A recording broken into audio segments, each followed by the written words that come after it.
Good morning students, आप लोग सभी आ गए हैं। आज की वीडियो जो आपको बन रही है इंग्लिश सब्जेक्ट जो पैनोरमा से ली गई है, उसका फर्स्ट लेसन है द पेस फॉर लिविंग, जिसके राइटर हैं R.C. हचिंसन। R.C. मैं उनका फुल फॉर्म लिख चुका हूं, रे क्रेटन हचिंसन। तो सबसे पहले मैं आपको शीर्षक जो दी गई है हेडिंग, उसके बारे में चर्चा करता हूं। इंग्लिश कितनी जरूरी है ये तो आप लोग को समझ में आ ही गया होगा कि हमें लाइफ में आगे बढ़ने के लिए इंग्लिश सब्जेक्ट बहुत ही मस्ट है, बहुत ही जरूरी है जानना। यह हमारी विडंबना है कि हम बिहार राज्य में पैदा हुए हैं, जहां इंग्लिश को मैट्रिक में कंपलसरी नहीं रखी गई है, फिर इंटर में रख दी गई है। तो अगर हमारा विद्यार्थी 10th में इंग्लिश पर ध्यान नहीं देता है, गार्जियन भी नहीं दिलवाना चाहते हैं, ट्यूशन वाले टीचर भी नहीं दिलवाते हैं, तो वही बच्चा कमजोर हो जाता है इंग्लिश में। और वही बच्चा जब इंटर में प्रवेश करता है तो कहा गया इंग्लिश कंपलसरी है। बताओ, ये हमारी विडंबना नहीं तो क्या है? ये हमारी सरकार की कमजोरी है। क्लास 10th में भी इंग्लिश को कंपलसरी रखना चाहिए था, ताकि बच्चा इस पर ध्यान देता। संस्कृत को ही कंपलसरी नहीं रखना चाहिए था। संस्कृत से क्या मतलब है? क्या इंटर में संस्कृत पढ़ते हो? नहीं पढ़ते हो, तो संस्कृत को क्यों रखा गया कंपलसरी? बेवकूफी है, पूरी बेवकूफी है हमारी एजुकेशन सिस्टम को। लेकिन क्या करें, हम लोग की अभी पंख तो छोटी है, स्टूडेंट लोग का पंख छोटी है। आज जो टीचर है उनको क्या जरूरत है? उनको तो पढ़ाना है, पैसा लेना है। हम ही को क्या जरूरत है? अरे जो कहोगे पढ़ाएंगे, पैसा देवे करोगे। इंग्लिश आया इंग्लिश पढ़ाएंगे, संस्कृत आया संस्कृत पढ़ाएंगे, मैथ आया मैथ पढ़ाएंगे, पैसा देना ही देना है। लेकिन जरा अपने गौर से दिमाग को दौड़ाइए और समझिए कि इंग्लिश संस्कृत क्यों है कंपलसरी मैट्रिक में। संस्कृत को तो पढ़ाना ही नहीं चाहिए। अगर पढ़ना है तो पढ़ेंगे, नहीं तो नहीं पढ़ेंगे, एग्जाम हो या ना हो। एक्स्ट्रा इसको रखना चाहिए था, एक्स्ट्रा सब्जेक्ट में, ऑप्शनल सब्जेक्ट में रखना चाहिए था, और इंग्लिश को कंपलसरी करना चाहिए था। तो चलिए, कुछ भी हो, हमें पढ़ना है फिलहाल इंग्लिश को। तो the pace for living real में यह एक ड्रामा है, यह एक ड्रामा है। तो ऑब्जेक्टिव क्वेश्चन यहां से आपको एक बन रही है कि the pace for making what is this. 4 option देंगे, स्टोरी होगा, एस्से होगा, ड्रामा होगा। अगर स्टोरी ना रहे तो ड्रामा में टिक लगाइएगा, और अगर स्टोरी रहे तो स्टोरी में टिक लगाइएगा, क्योंकि आपके बुक में द पेस फॉर लिविंग जो दी गई है वो एक स्टोरी बनाकर दी गई है तो ड्रामा में। ड्रामा का मतलब क्या होता है? उसमें पात्र होते हैं, एक्टर होते हैं, एक्ट्रेस होते हैं, और दोनों में संवाद होती है, डायलॉग बोला बोली होती है। जितने भी पात्र इस पाठ में हैं, जैसे मान लीजिए कोई पात्र है, यह कुछ बोलेगा, डायलॉग डिलीवरी करेगा, फिर बी बोलेगा, डायलॉग डिलीवरी करेगा, वही हुई ड्रामा। क्या आपके बुक में ऐसा है? नहीं है। तो क्या है? स्टोरी है। रियली में यह एक स्टोरी है, एस्से भी नहीं है। कहीं कहीं आपको मिल जाएंगे गेस्ट पेपर में कि यह एक एस्से है, तो बात गलत है। रियली में आपके बुक के अनुसार स्टोरी है। यह क्या है आपके बुक में? स्टोरी। लेकिन अगर स्टोरी ना रहे तो आप ड्रामा में टिक लगाइएगा, क्योंकि ड्रामा से इन्होंने चुन कर निकाले हैं, स्टोरी के रूप में हमें पढ़ने के लिए इन्होंने व्यक्त किया है। इनका जन्म हुआ था ब्रिटेन में। ब्रिटिश थे, यह ब्रिटेन के रहने वाले थे।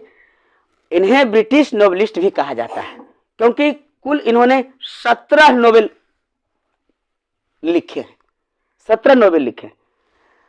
स्टोरी इसी के आसपास 18-20 के पास उन्होंने शॉर्ट कहानियां लिखी है। इनका जन्म 23 जनवरी 1907 को हुई थी। इनकी मृत्यु 3 जुलाई 1975 को हो गई, ब्रिटेन में, जो इंग्लैंड है। एक बार इन्होंने एक नाटक देख रहे थे।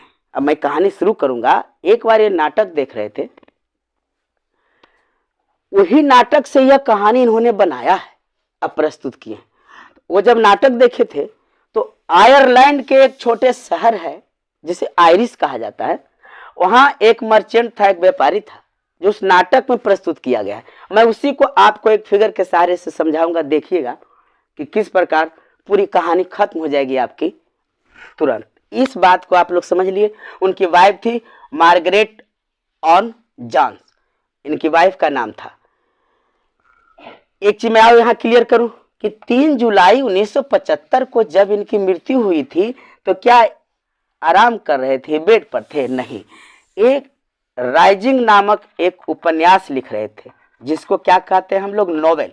नोवेल का हिंदी क्या होता है? उपन्यास। उपन्यास लिख रहे थे इन्होंने, जिसका नाम था राइजिंग, और हो गई उनकी मृत्यु 1975 ईस्वी में। तो आफ्टर डेथ 1976 ईस्वी में बुकर पुरस्कार के लिए, बुकर प्राइज के लिए इन्हें नॉमिनेट किया गया इस नोवेल के लिए, और इन्हें चुना भी गया। बुकर पुरस्कार इन्हें दी गई है 1976 ईस्वी में, उनके मृत्यु के बाद दी गई है, क्योंकि लिखते लिखते उनकी मृत्यु हो गई और उनके मरने के बाद ही प्रकाशित हुआ किताब। जब प्रकाशित हुआ किताब तो बहुत बिका, बहुत चला। उसके बुक को, उसके नोवेल के लोग पढ़े, प्रभावित हुए, इनके किताब को चुन लिया, बुकर पुरस्कार इन्हें दी गई। अब बुकर प्राइज जो है साहित्य के क्षेत्र में, लेखन कला के क्षेत्र में दी जाती है। यह अमेरिका का एक राइटर ही थे और नोवेलिस्ट थे, उपन्यासकार थे बुकर। उन्हीं के नाम पर, इनके नाम को अमर रखने के लिए प्राइज दी गई। जैसे हम लोग ने डायनामाइट के आविष्कार किए थे, कौन? नोबेल ने, तो उनके नाम पर नोबेल प्राइज दी जाती है। वैसे ही बुकर के नाम पर बुकर प्राइज दी जाती है। ये भी ऑब्जेक्टिव पूछ सकता है कि बुकर पुरस्कार उन्हें कब दी गई? 1976 में, उनके मरने के बाद, और किस लेखन कला के लिए दी गई? तो राइजिंग नामक उनका एक नोवेल है, किताब है, उसी के लिए दी गई। चलिए, तो अब हम आपको ध्यान से समझिएगा, मैं हेडिंग रख रहा हूं। अब देखिए, ये कहते हैं खुद, कौन? आरसी हचिंसन बोलते हैं कि मैं आयरलैंड के एक शहर आयरिश में एक नाटक देखा था, जिसमें 3 पात्र थे। कितने पात्र थे? 3 पात्र थे।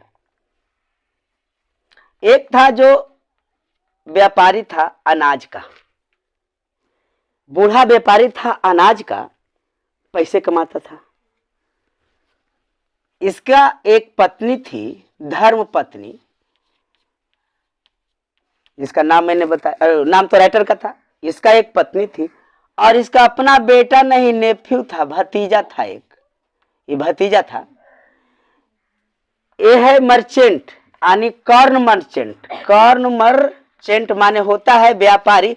आप घर में भी लेसन को गौर से पढ़िएगा, मिलेगा आपको। कॉर्न मर्चेंट था, वो भी ओल्ड थे, बूढ़े हो गए थे। ये उनकी वाइफ थी और उनका नेफ्यू था, यानी कौन था? भतीजा था। अब सुनिए, पेस माने होता है रफ्तार, और लिविंग माने होता है आपकी जिंदगी, जीवन, जीवन की रफ्तार। सुनिए, अगर जिस स्लो में हम लोग चल रहे हैं और दुनिया जिस रफ्तार से जा रही है, अगर हम उस रफ्तार को ना पकड़े तो हम पीछे रह जाएंगे ना। मान लीजिए हम लोग एक रेस लगाए हैं, दौड़ रहे हैं कि 10 किलोमीटर यहाँ है जी, और यहाँ हम लोग दौड़ रहे हैं, कौन यहाँ पहुंचेगा। तो हमने देखा यहाँ दूरी तक गया, तो देखा मैं हूँ, देखा कि 2 लड़के यहाँ निकल गए, तो हमें अपनी स्पीड को बढ़ाना पड़ेगा ना। आपका एक गांव है, जिस गांव में आप रहते हो, सभी का घर 2 मंजिला 3 मंजिला यानी पक्का हाउस बना हुआ है। आपका घर अभी कच्चा है, आपको बोर फील होगा, रहने में अच्छा नहीं लगेगा। आप भी घर बनाइएगा पक्का के। अगर सभी के घरों में एक 2 व्हीलर हो गई है तो कहिएगा हमको पैदल जाना पड़ता है, हम भी एक 2 व्हीलर लेंगे, अच्छा नहीं लगता है, फलाना बाइक से जाए। तो जिस रफ्तार से दुनिया जा रही है हमें भी चलनी पड़ेगी ना। एक कवि जो राइटर जो हैं, जिनका नाम था क्या? RC Hutchinson. ये विश्वास रखते थे रफ्तार में, लेकिन खुद एक स्लो थे। विश्वास रखते थे रफ्तार में, लेकिन खुद स्लो थे। ये कहते थे कि जिस प्रकार पहले हम लोग एक बैलगाड़ी यूज करते थे, तो बहुत समय बाद अपने गंतव्य स्थान तक पहुंचते थे। बिहार से भी जाना है तो हम लोग को जाने में बैलगाड़ी से समय लगेगा, दिन गुजर जाएंगे। लेकिन बाइक से जाएंगे या कार से जाएंगे तो तुरंत पहुंच सकते हैं। आज 1000 मील प्रति घंटा चलने वाले रफ्तार से हमारे पास क्या है? एरोप्लेन है। ये सब आपका लेसन में वर्णन है। 1000 मील प्रति घंटा के स्पीड से चलने वाले आज हमारे पास एरोप्लेन है। ये उदाहरण दे रहे हैं, ये उदाहरण दे रहे हैं हमें कि जिंदगी में जैसे सब कोई आगे भाग रहा है, हमें भी आगे चलना चाहिए। तब तो महात्मा गांधी को भारत का पूर्ण निर्माता नहीं कहा गया। जैसे हम लोग मुसोलिनी हिटलर को पढ़ते हैं ना, नवनिर्माण में मुसोलिनी का योगदान, हिटलर का योगदान पढ़ते हैं, तो महात्मा गांधी क्यों नहीं हुआ? क्योंकि ये पश्चिमी संस्कृति और एजुकेशन के खिलाफ थे। तो भारत के नवनिर्माण नवनिर्माता किन्हें कहा जाता है? राजाराम मोहन राय को, क्योंकि वे पाश्चात्य संस्कृति में, एजुकेशन में विश्वास करते थे। ये भी ऑब्जेक्टिव याद रखिएगा। कितने रफ्तार वर्णन किए हैं? 1000 मील प्रति घंटा एरोप्लेन का। अब यहां समझिए बात को, एक लाइन नहीं छूटेगा, एक लाइन आपका नहीं छूटेगा। बुक अगर खोल के बैठे हुए होंगे तो एक लाइन नहीं छूटेगा, और मैं लाइन बाय लाइन पढ़ा भी नहीं रहा हूं, लाइन भी नहीं छूटेगा, जरा ध्यान रखिए। तो एक कौन मर्चेंट था, यह कमाता था बहुत पैसा कमाता था, और ये जो था चीटिंग करता था, उसको चीट करता था। किसको? अपने चचवा के, मतलब ठग लेता था। कुछ दिए कि अरे भतीजा जाओ ये काम कर लेना, ये ले आना। आया, पैसा अगर खर्च हुआ 20 रुपया, बोल देगा कि 50 रुपया खर्चा हो लो अंकल, तो दे दिया बेचारा। क्या करे, तो अपने काम में व्यस्त है। अनाज खरीदो बेचो। व्यापारी का मतलब क्या होता है? अनाज का व्यापारी था, यह पैसा अच्छे कमाता था। व्यापारी लोग पैसा कमाता ही है। चीटर था यह, ठगता था, ठगा जाता था। और जो उसकी वाइफ थी, प्रत्येक वीकेंड पे, यानी जिस दिन हॉलीडे होता था, ध्यान रखिएगा, जिस दिन हॉलीडे होता था, प्रत्येक वीकेंड पे 20 यूरो, आपके बुक में देख लीजिए, क्या बुक में 20 यूरो दी गई है? दी गई है, खोजिए। 20 यूरो जो हमारे यहाँ लगभग 600 रुपया हो जाता है। कितने हो जाता है? 600 रुपया। 20 यूरो खर्च करवा देती थी मेकअप के सामान में, इत्यादि इत्यादि में। जो लड़कियां होगी, बुरा नहीं मानोगे, लड़के होंगे विवाह करेंगे तो आप लोग परेशान होइएगा, पत्नी मांगे लिपस्टिक लाइए, ये लाइए, वो लाइए, ब्यूटी पार्लर जाना है, आज इतवार है, संडे है, आप लोग वैसा खर्चा करवे कीजिएगा। तो ये आदमी क्या था? परेशान था पेस ऑफ लिविंग से। क्योंकि अपने दादी से पूछिए आप, क्या आपकी दादी लिपस्टिक लगाती थी? आपकी दादी इसको क्या कहते हैं, वो सब आईब्रो बनवाती थी, मैनिक्योर पेडिक्योर करवाती थी, लेकिन आप करवाती हो, आप करवाओगी, तो इसका मतलब क्या होगा? जो आज का स्टैंडर्ड ऑफ लिविंग जो बढ़ रहा है लोगों का, अगर ये बंदा पैसा नहीं कमाता तो क्या पूर्ति कर पाता?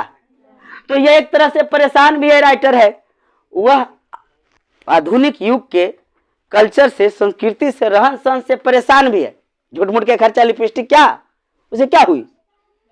कुछ नहीं। आईब्रो बनाने से क्या हुई? कुछ नहीं। क्या आईब्रो तेरे चाय पीने वक्त मुंह में जा रहा है? नहीं। तो फिर क्यों बनवाते हैं? तो पैसा झूठ मूठ के खर्च करा। यह भी जो मर्चेंट था परेशान भी था, परंतु उसे खुशी भी होती थी कि हमारी बीवी भी दूसरे बीवी के जैसी स्मार्ट दिखती है। आईब्रो बनना ले हमारी बीबी, मैनिक्योर पेडिक्योर करवैले है, उसको भी अच्छा लग रहा है, इसको भी अच्छा लग रहा है। तो एक तरह से पैसा खर्च भी कर रहा है, इसको विश्वास भी था पैसा खर्च करने में। अब सुनो, ये याद रखना है ऑब्जेक्टिव क्वेश्चन, कितना यूरो?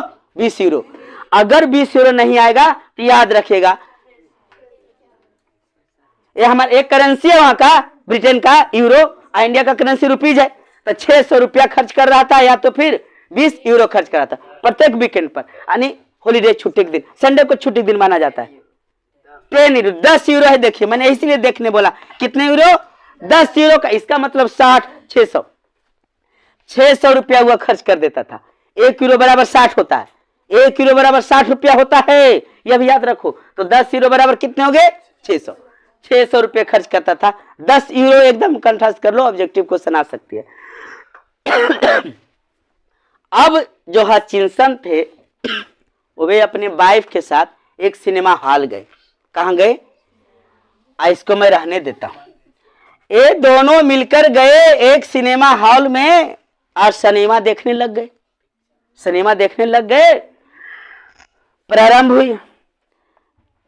हम नंबर देते हैं। एक हीरोइन आई जिसकी बात थोड़ी लंबी थी, अब बाल कर्ल था। एक थोड़ी नाटी थी, अब बाल थोड़ा, मतलब इसका मतलब थोड़ा रेड कलर का था ना, भूरा भूरा रहता है, ऐसा था। ऐसे ही थोड़ी नाटी थी। ध्यान दे रहे हैं? आए कुछ और प्रकार की होगी, क्योंकि जितने आदमी सबका फेस अलग अलग होता है। लेकिन जब कुछ देर तक यह फिल्म देखे, मर्चेंटवा देखा, नाटकवा में ऐसा वर्णन किया गया है, तो अपने वाइफ से पूछता है कनक पर, वही हीरोनिया आई हो है, मतलब जो हीरोइनिया पहले हिलल वही हीरोइन है। तब उसकी वाइफ कहती है नहीं जी आपको इतना भी समझ में नहीं आता है, इसमें 3 हीरोइन है। कितने हीरोइन है? 3 हीरोइन है एबीसी। इनको पता ही नहीं चलता, सबके चेहरा के किस्म लग गया, क्योंकि ये वैसा देख। अच्छा अब देखो, जो हम लोग आप लोग देख लेते हैं टीवी पर फिल्म वगैरह, आपके दादी या मेरी दादी मेरी पापा देख के समझेंगे क्या डायलॉग हो रहा है, कुछ नहीं, खाली देखेंगे फटुआ आया जा है, बस इतने ही देखेंगे, उनको उतना समझ में नहीं आएगा। जितना छोटे बच्चे स्मार्ट मोबाइल चला लेते हैं उतने बुजुर्ग लोग से होता है? नहीं होता है, और नहीं होगा, उनसे होगा भी नहीं, कितनों सिखा लो नहीं होगा। इसका मतलब क्या है? पेज फॉर लिविंग है। आज कल के बच्चे पैदा होते हैं, ऐसा लगेगा ना, लग रहा है हमको कि आने वाले 500 साल में ना बच्चे पैदा भी होंगे ना तो पूरा चश्मा उस्मा लगा के पैदा होंगे, वो नंगे नहीं पैदा होगा। ऐसा पहले तो इतने बड़े हो जाते थे तो बच्चे लोग यह बिना पैंट के घूम रहे हैं। हम कहते हैं हमारी शादी में पहला फुल पैंट मिला हमको, हाफ पैंट पहन के रहे थे, 2 गंजी में मेरी जिंदगी गुजर गई, 1 शर्ट में जिंदगी गुजर गई। अभी छठियारी नहीं हुआ कि वाह उसके घर में भरा पड़ा है, जो भी क्या कहते हैं उसको गोदरेज बोलते हैं, कपड़े भरा रहता है। तो क्या है? पेज फॉर लिविंग ही तो है। हमारी स्टैंडर्ड ऑफ लिविंग जो है इतना आगे जा रहा है। तो कवि का कहना है, राइटर का कहना है, एक ओर यह खुश भी हो रहे हैं और दूसरी ओर दुखी भी हैं।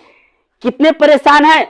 तो कवि राइटर इनके दिमाग में इस नाटक को देख के यह अनुभव हुआ कि हम एक स्टोरी लिख दें जिसे लोग पढ़कर सामंजस्य बैठा सके जिंदगी में। अर्थात जितना बड़ा चादर हो उतने बड़ा पांव पसारनी चाहिए ना, है नहीं तो घर के सब बिक जाएगा मेरी तरह। तो पैर चादर से आगे नहीं निकालनी चाहिए, जितना आमदनी हो उसी तरीके से हम खर्च करेंगे, ऐसा उनका मानना भी था।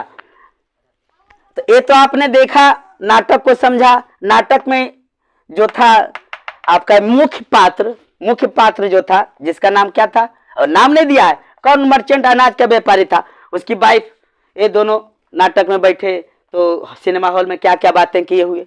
इसको यह चीट करता था, यह भी तो चीटें कर रही थी, ठगी रही थी, कितना खर्च कराओ। तो इनके जिंदगी में इतना पैसा कमाते हुए भी बहुत परेशानियां थी, बहुत दुख दर्द था, परेशान रहते थे कि इतना पैसा कमा रहा हूँ, पत्नी भी ठग रही है, हमारा भतीजा वह भी ठग ही लेता है, जहां पैसा 10 रुपया खर्चा होता कहता है 20 रुपया खर्च हुआ, तो हम क्या करें। तो इस प्रकार से राइटर के द्वारा जो आर.एस. हचिंसन है उनके द्वारा हमें अपनी जिंदगी का एक आईना दिखाया गया। इस छोटी सी नाटक के द्वारा कुछ भी हो, हमें तो इस लेसन को पढ़ के नंबर फिलहाल लाना है ना, क्योंकि अभी आपको जीवन के नैया पर सवार नहीं होना है। शादी ब्याह तो करोगे, ग्रेजुएशन के बाद कुछ नौकरी कर लोगे तभी ना जी, अभी तो शादी करना नहीं है, तो जीवन के नैया पर तो सवार होना नहीं है, गृहस्थ जीवन में जाना नहीं है। तो अभी सबसे पहले आपको नंबर लाना है बोर्ड में, इंटर के बोर्ड में, और अच्छा करना है समाज के लिए, देश के लिए अच्छे मार्क्स ने। Give me book panorama. यह देखिए आर.सी. हचिंसन है इसके राइटर, जो ब्रिटिश नॉवलिस्ट है। यहां से एक क्वेश्चन आता है कि क्या थे, तो ऑप्शन में रहेगा ब्रिटिश नॉवलिस्ट यानी उपन्यासकार। नॉवलिस्ट का मतलब हो गया उपन्यासकार थे। $10 दी गई, देखिए हॉलीडे पे स्पेंड खर्च करती थी। यूरो है, डॉलर नहीं है, यूरो। डॉलर का ये साइन नहीं होता है, यूरो का है। आप देख पा रहे होंगे, बुक होगा देखिएगा। 10 यूरो प्रत्येक हॉलीडे में उनकी वाइफ खर्च करती थी, उससे भी ज्यादा, मच मोर लिखा हुआ है, कुछ ज्यादा ही कर देती थी। देखिए एरोप्लेन दिया गया 1000 मील प्रति आवर के फास्ट से चलता है। तो ये जो आपका मैंने पूरी कहानी एक स्टोरी की तरह पढ़ा दिया, रियली में देखिए एक स्टोरी है, ऐसा है एक ड्रामा से लिया गया है लेकिन है यह स्टोरी। तो ऑब्जेक्टिव में आप स्टोरी में ही मारिएगा, टिक लगाइएगा। क्या लग्जरियस मतलब समझते हैं? लग्जरियस जिंदगी, हम लोग आज क्या लग्जरियस जिंदगी जीवन जी रहे हैं, जिसको कहते हैं विलासितापूर्ण, विलासी जीवन हम लोग जी रहे हैं कि नहीं? जरा सोचिए, हम लोग कितना लेजी हो गए हैं बैठे। आज जरा सोचो, मैं एक बात बताता हूं, गौर करेंगे, मेरी ओर ध्यान दीजिएगा। आज आपके घर में बड़ा टीवी है, बड़ा टीवी होगा तो सुनिए, तो संडे को पहले चित्रहार आती थी, टीवी लग गया, पास गांव, एक गांव में कितने टीवी, 2-3 टीवी हुआ करते थे, मैं भी देखने जाता था। कुछ बड़ा भी हो गया था, बातों को समझता था। तो एक भैया भाभी के घर में जाते थे, 8 बजे चित्रहार देता था, लगा देते थे। इधर चित्रहार हम लोग देख रहे हैं, बड़ा टीवी, इतना बड़ा टीवी कि इधर चित्रहार हम लोग देख रहे हैं और टीवी के पीछे भैया भाभी अपना चित्रहार शुरू कर दिए, अपना चित्रहार शुरू कर दिए उस टीवी के पीछे। और इतना जगह होती थी, इतना बड़ा टीवी होता था और आदमी पतले होते थे। और आज टीवी पतले हो गए हैं और आदमी मोटा होता जा रहा है, बदलता जा रहा है। तो ये सब क्या है? ये सब हमारी विडंबना ही तो है। लेजी हो गए, बैठे लगाओ, रिमोट से लगाओ। पहले अरे अरे देखी देखी एंटीना तब तक घुमाने गया और तब तक यहाँ धर्मेंद्र और जितेंद्र एक हो गया मिलके, ऐसे ऐसे आने लगता था। अगर फिल्म चल रही है, इधर धर्मेंद्र जी हैं, उनकी वाइफ अभी हेमा मालिनी, गाना चल रहा है, हम लोग देख रहे हैं और एंटीना पर कौवा बैठा, फिगराना बंद हो गया। तो बउआ भैया देख रहे वो गले हिलावे, आया अभी नहीं आया, आया अभी नहीं आया, ऊपर कर रहा है। अरे हाँ, तब तक दोनों मिलके क्या हो गए? एक हो गए। एकदम ऐसे से आने लगता था ना। अब हम लोग करते हैं ये जिस, अरे इस चैनल लगा, उस चैनल लगा, जिस करके करते रहते हैं। इस चैनल पर खा, उस चैनल लगा दो, है कि नहीं? कितना हमारे जीवन क्या हो रही है?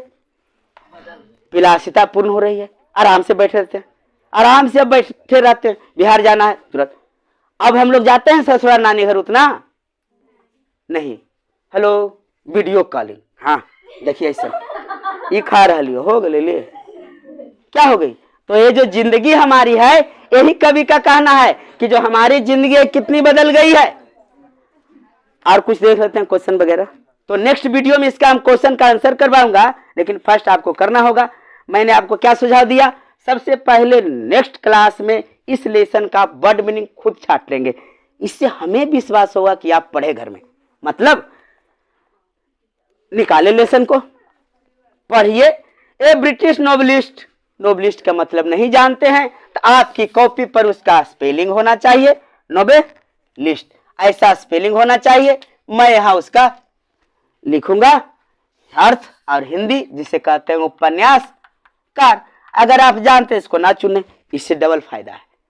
एक तो हमें विश्वास होगा कि आपने पढ़ा लेसन को। अगर मैं मीनिंग दे दूंगा तब आपको पूर्ण रूपेण खुद समझ में आएगी और क्वेश्चन का आंसर भी अच्छी ढंग से आप कर पाएंगे। चलिए, कहता है वो क्वेश्चन दिया रखा है कि where did the writer watch the play. Play का मतलब खेलना, समझ लीजिए खेलना नहीं है यह। यहाँ प्ले का मतलब क्या हो गया? नाटक। राइटर कहाँ नाटक देख रहा था? सिनेमा हॉल में। क्या उसका नाम भी दे रखा है? न्यूयॉर्क में। मोस्ट सेटिस्फाइड एक्सपीरियंस, एक कार मशीन देख न दिया है, सिनेमा खाली दिया है। क्या दिया है कि when I go to cinema I find myself in a hopeless fog and after 2 or 3 minutes I have to turn to my wife for enlightenment I whisper. नहीं दिया। तो आपको क्या लिखना है? केवल सिनेमा हॉल लिखना है। उस जगह का नाम ऐसा कुछ नहीं दिया है। तो क्वेश्चन आंसर आप कर भी सकते हैं, लेकिन आपका फर्स्ट काम है अगला दिन कि आपको मीनिंग होनी चाहिए कंप्लीट। कहानी आपने सुन लिया। Who was the chief character in the play? Play में चीफ कैरेक्टर कौन था? कहानी जो नाटक था उसका कैरेक्टर माने हीरो, मुख्य हीरो कौन था? जिसका नाम यहाँ कौन था? कौन मर्चेंट था? उसका नाम भी नहीं दे रखा है, तो कौन मर्चेंट लिखना है। फ्री कर देवे क्या? 3 फिल्म में 3 गो ABC दिया, नाम नहीं दिया, हीरो हीरोइन के कुछ नहीं दिया। ऐसे ही नाटक बनाएंगे, हो सकता है या काल्पनिक हो या खुद देखे भी होंगे, क्या बात है। तो इसका क्वेश्चन आंसर भी करवाऊंगा, लेकिन नेक्स्ट वीडियो में। इस बार फिलहाल आपको क्या करना है? तो मीनिंग करना है, मीनिंग करनी है। और आपको ऐसा भी आएगा जी, एकदम कंपलसरी है। कुछ वर्ड देंगे जो कि मिस स्पेल्ट रहेगा, आपको 4 में से सही चुनना है। चलिए, मैं कुछ आसान वाला दे रहा हूं। जैसे मान लो ये मैं मैंगो दिया हूं, है ना, 4 ऑप्शन मैं दूंगा ऐसे ऐसे करके, इस प्रकार से। अब मैं कह दिया कि इनमें से आपका कौन सही स्पेल्ट में है ना। तो आप एक मिनट गोला लगाइएगा ना, इसी में गोला लगाइएगा तो स्पेलिंग आपका कंप्लीट रहेगा तब ना। प्रोनाउंसिएशन के साथ साथ स्पेलिंग कंप्लीट रहनी चाहिए, है कि ना। तो चलिए, इस लेसन का मैं जो लेक्चर है समाप्त कर रहा हूं। मिलते हैं फिर नेक्स्ट वीडियो में क्वेश्चन आंसर के साथ। समझाते हुए मैं आगे बढ़ूंगा, क्वेश्चन आंसर समझाते हुए ही आगे बढ़ूंगा। Good day,